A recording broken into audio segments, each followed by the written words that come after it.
Hi everybody, welcome to the Paranormal Connection. I'm your host, Donna Wilberg. Well, as promised, we're back here with Joseph Ernest Martin. He's been a psychic for 25 years. He's the author of The Quest to Row, which is an international bestseller, and he's also the recipient of the Visionary Award of Excellence, and he is just phenomenal, and we're happy to have you. Oh, I am thrilled to be here. Well, we talked about your show and all the things that you've been up to last time, but tonight we're going to be talking about the death of power and the birth of ethics. Yes. So you attended...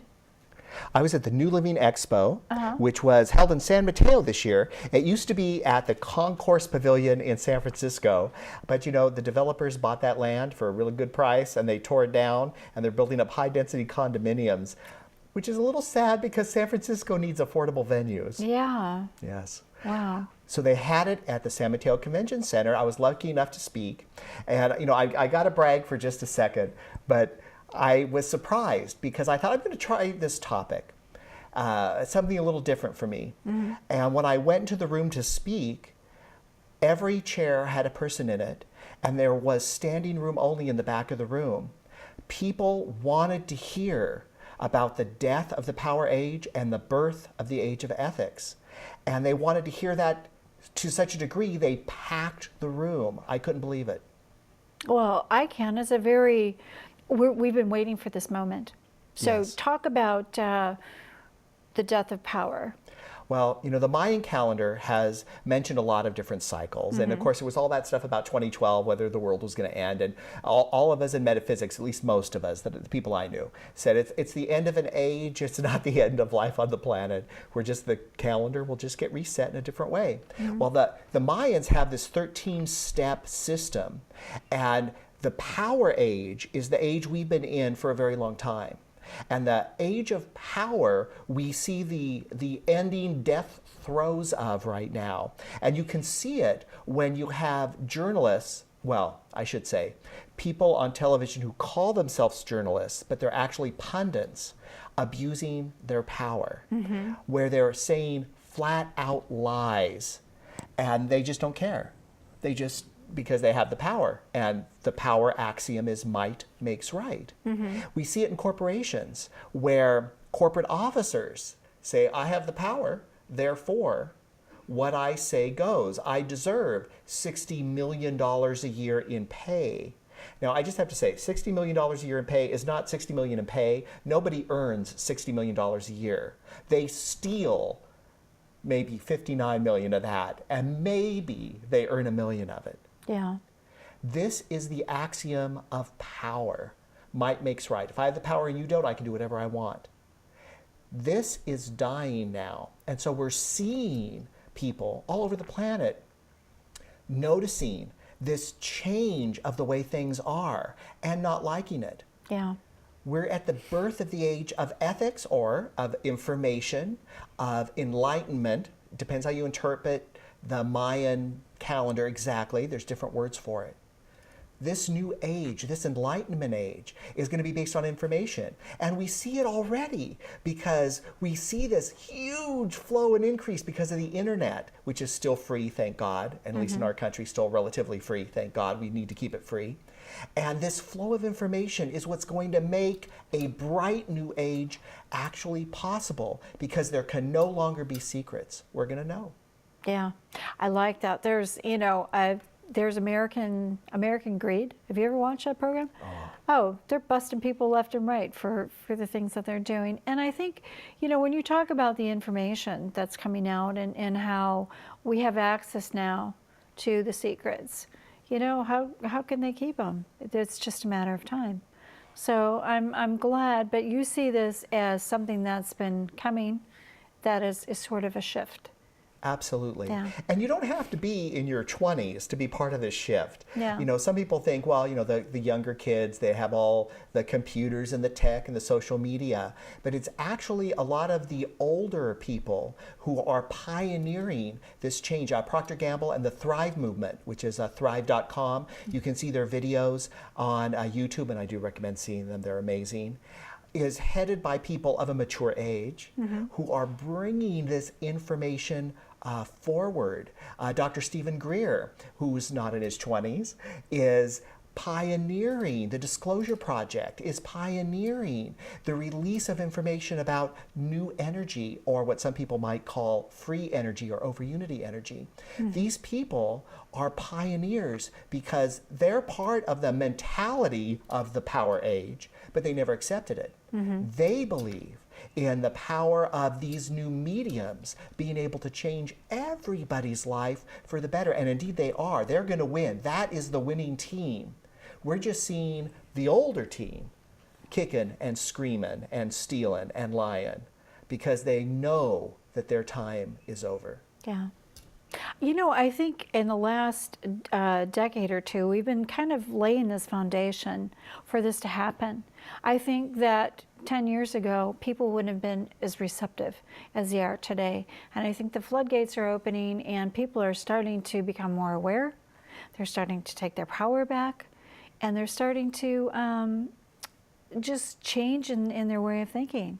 You know, we're not just two-dimensional anymore. Absolutely. So, yeah. And places like Fox News, which to me is an oxymoron, I'm going to say it. I don't believe that they're actually, Rupert Murdoch and that station is, how can Fox have Glee and then Fox News? Somehow in their head, that's what balance is, something very progressive against something that is the opposite of progressive. That in right around 2004, Fox News won a court case against the Federal Communications Commission, allowing them to knowingly broadcast lies under freedom of speech. Wow. Yes. And that ruling was commonly referred to as the Fox Can Lie lawsuit. How can the Federal Communications Commission of the United States of America allow that to happen? A broadcaster to knowingly broadcast lies, and it's okay. It happens all the time. It happens all the time. I think a lot of especially the fear that's implanted into the American household, that's orchestrated. That's planned. That's they wear us down with that. As long as we're afraid, it's easier for them to control us. So yeah, I think working in the TV field, you get a little glimpse of behind the scenes and how things really are, and how it's all about the presentation. And when you say telling lies, it's that's what the producers want to put out there, and there's usually a reason for that. Well, there is. Yeah. It usually has to do with money. Yeah. Rupert Murdoch and his empire that man is a lot of things, but stupid is not one of them. He is brilliant. And someone I know in the broadcast field, who I cannot share their name, said people with brains go to ABC and NBC. People with brains and no ethics go to Fox because they're welcome there. And these are people who are brilliant, schooled, knowledgeable. They know exactly what they're doing. They know exactly what they're saying and the audience they're trying to attract and keep their money for. And they know that when they say baloney, and that's the polite word for it, they get additional viewers. They know if they lie and get their viewers angry, their demographic, that demographic stays glued to them. All of that is great for their money, advertising, and ratings. Right. But for the world, it sucks. And just because you're a good liar doesn't mean you should be rewarded. Just because you're a good thief or a hard-working thief doesn't mean you should be rewarded. You're still a thief, you're still a liar. And they are fighting so hard because they know that there is an expiration date on this behavior, and we're already moving toward it. A matter of fact, it is the people in their 20s that are going to be changing the world, because this polarized view of self, a polarized view of people and races and countries, has to diminish to a unified view, a World Wide Web view of humanity. That is the view that will save the planet. This polarization of us versus them will destroy the planet if we allow it to. Yeah. Well, we had talked about unification and how we are not ready for what's beyond until we do our homework, until we clean up our streets and our, do the groundwork. So what kind of, you said you're seeing some of this, the death of power and the birth of ethics. What are you seeing as a psychic, as being out there? What are you seeing that's happening? Well, it's going to get a little worse before it gets better. Yeah. This transition period is supposed to be around 400 years, so it's not, in our lifetime per se. However, everything that we do as individuals, no matter what our age, lifts the energy toward the right direction. Mm-hmm. All of us collectively cannot not do the right thing. Within that band that moves up energetically, you also have a sine wave that dips up and down, really mm-hmm. good, really bad, really good, really bad. But the whole sine wave is continually moving up in positive energy. We know that we will be part of a galactic community within our lifetime. And I do mean that wholeheartedly. Mm-hmm. We are going to see real UFO disclosure in our life, thank God, in our lifetime, because we cannot not progress to the next step. The reason why that hasn't happened quite yet is because people with power don't want to let go of it. That's just mm-hmm. how easy it is. However, the newer generations are kind of looking at the older generations going like, really? Give me a break. You're still arguing whether they exist? We saw them on our camping trip. UFOs were at Lake Orville. There was a triangular UFO sighting that was filmed above Oakland, California, where I live, mm-hmm. just not too many months ago. Mm-hmm. Groups like MUFON, the Mutual UFO Network, groups like Anonymous FO on the web, groups like Third Phase of Moon on YouTube mm-hmm. are breaking these stories immediately when they happen. But more importantly, it's when the governments start releasing their information. And we are seeing that in multiple countries currently right now, especially with, I'm most proud of Canada. They're the best. Yeah. All of this raises things better for all of us. But what can you and I do? That's how I always think about it. Mm-hmm. I love it that the country is doing it, or that big groups are doing it. That's great. We need that. But what can we do to enter this age a little bit better? We, and I mean we as in all of us, mm-hmm. we need to start telling the truth with honesty, integrity, and virtue every day of our lives in all our situations. No longer can we afford to sit back and say, well, I was going to say something, but I just couldn't because that man was so rude. It's like, no. When they're doing the bad behavior, that's when you bring it up in a nice way, mm-hmm. in a positive way, in a helpful way, in a loving way. But you bring it up at the moment it happens, because evil can only exist when good people don't turn the light on. Ah. Our job is to turn the light on. Well said. Yeah. Absolutely. And that has to happen every day with every interaction. Again, mm-hmm. we don't have to lead the parade. We can do this in small ways. Gary Zukav, in talking about in his youth a story when he was in China, and he was in his sailor whites there, and he was smoking because everybody smoked then. And he smoked and he threw it on the ground and he stepped on it. And this old Chinese man came up with love in his eyes and a smile on his face, reached down, grabbed the cigarette butt and handed it to Gary. And he realized he had just littered and he didn't mean to, but he couldn't be angry because this old man was so full of compassion and love for his city that he gave it back. And Gary said, I grabbed the cigarette butt, I put it in my pocket, and I thought I'm in my dress whites and I just put a cigarette butt in my pocket. But what that old man did then is what all of us need to do now, is at the moment it happens, we have to be brave enough to say, hey, we're going to change this. I still love you. I still respect you. I still feel good about you as a human being. Though this isn't good. This isn't good. Please don't litter. Please don't do this. What you said was very offensive. I understand you're upset. Let's talk about that. Let's create healing. Those are the things we can do now and every day of our lives that's going to make the difference. And the younger generation is going to have a much easier time of this. Yeah. What a perfect example, because what he did was he just turned the situation around. By putting the dirty butt in his clean whites, he just got a glimpse of what this man was feeling when he was putting out in his beautiful world. So, you know, that's, yeah, that went full circle right there. That's beautiful. I like what you're saying, and I hear more and more people talking about that, about stepping forward, telling the truth, you know, being honest about things. And I think you're right. I think that that's going to have a lot to do with it. And I think that we've been lied to so much. I think people are starting to step back and say, you know what? You know, things aren't going to change unless I change me. You know, I start with me. So.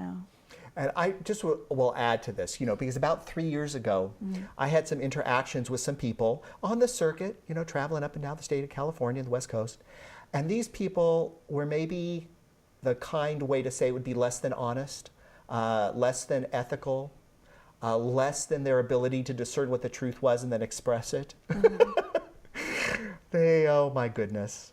And originally I got really upset about that. I was mad. I'm Italian and I'm Leo, so, you know, I got to get mad first.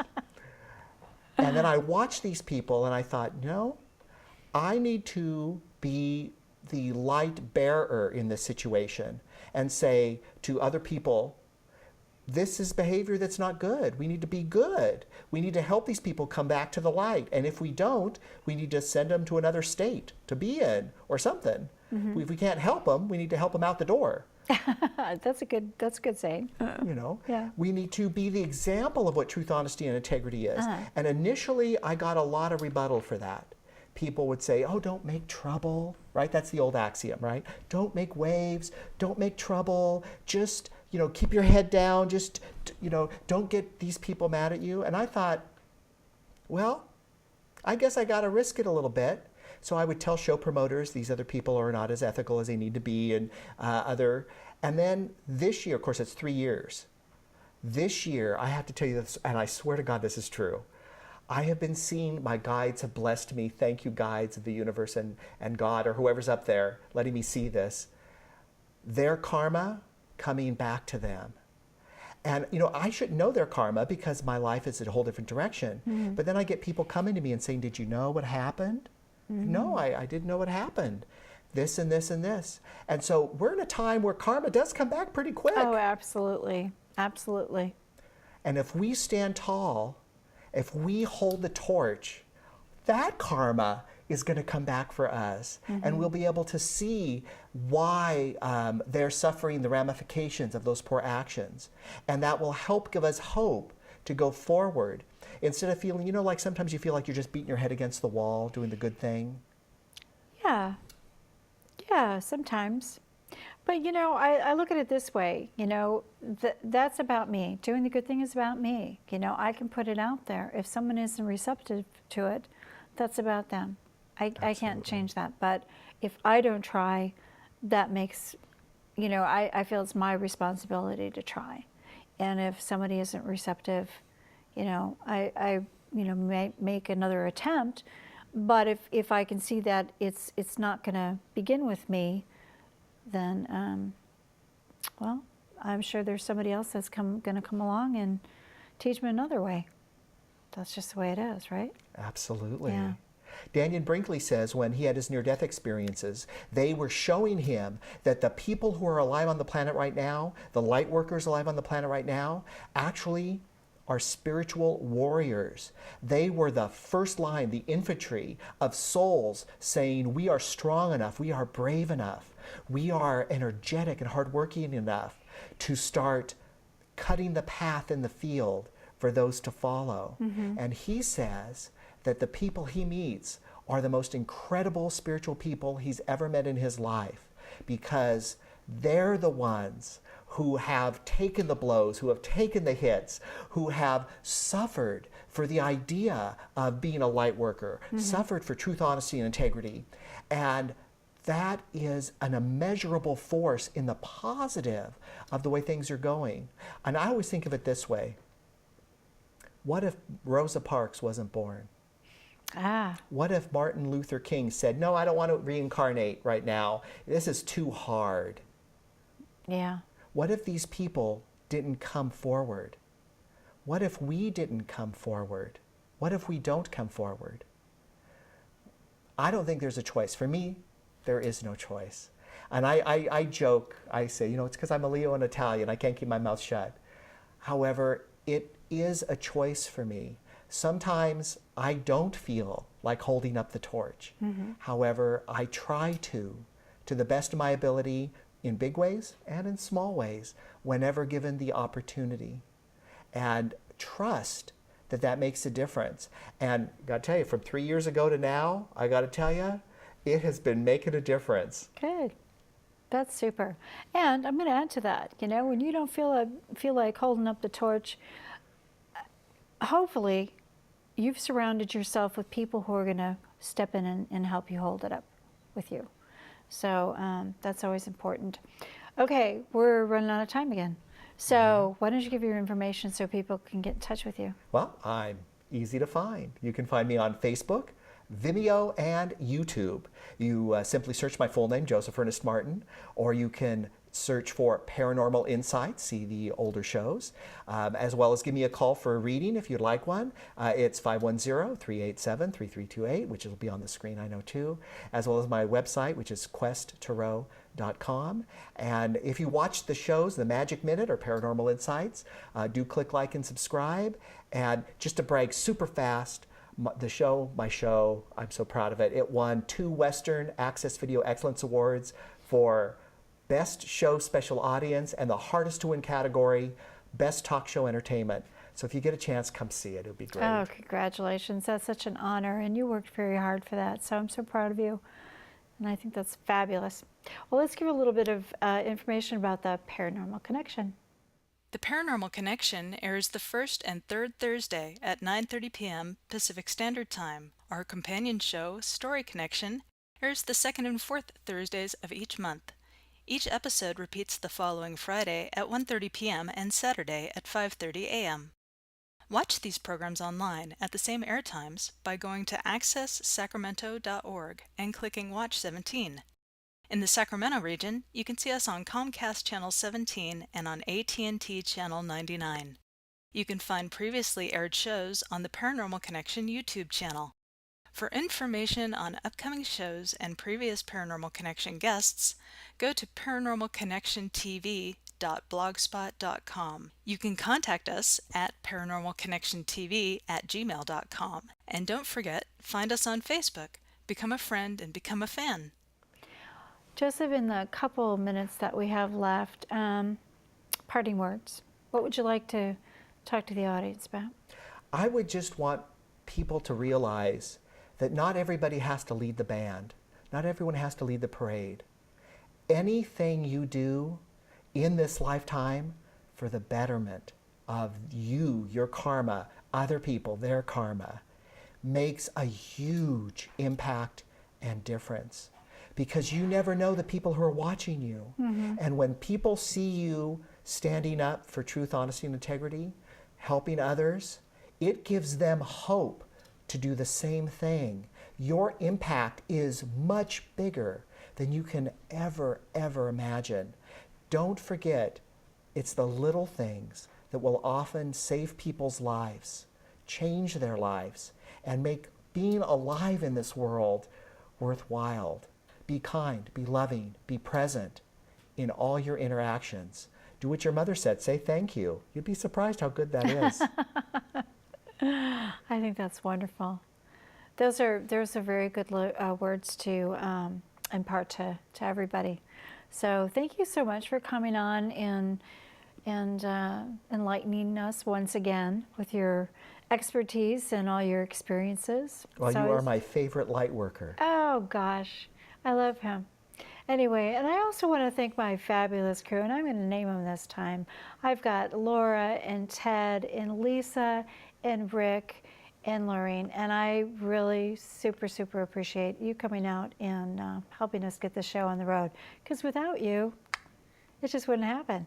So there's my light workers, and I just love them a lot. And Greg, we miss you. Okay, so hope he gets back soon. So with that said, I think we're gonna say goodnight. Did you have anything else to say? Just do it now. Do it tomorrow morning. Do it all day. At least once a day, do something fantastically positive for someone, a kind word, smile, or deed. When it becomes a habit, you'll notice how it changes your life in amazing ways. Oh, the beautiful words. Beautiful. That's a great way to go out on the show.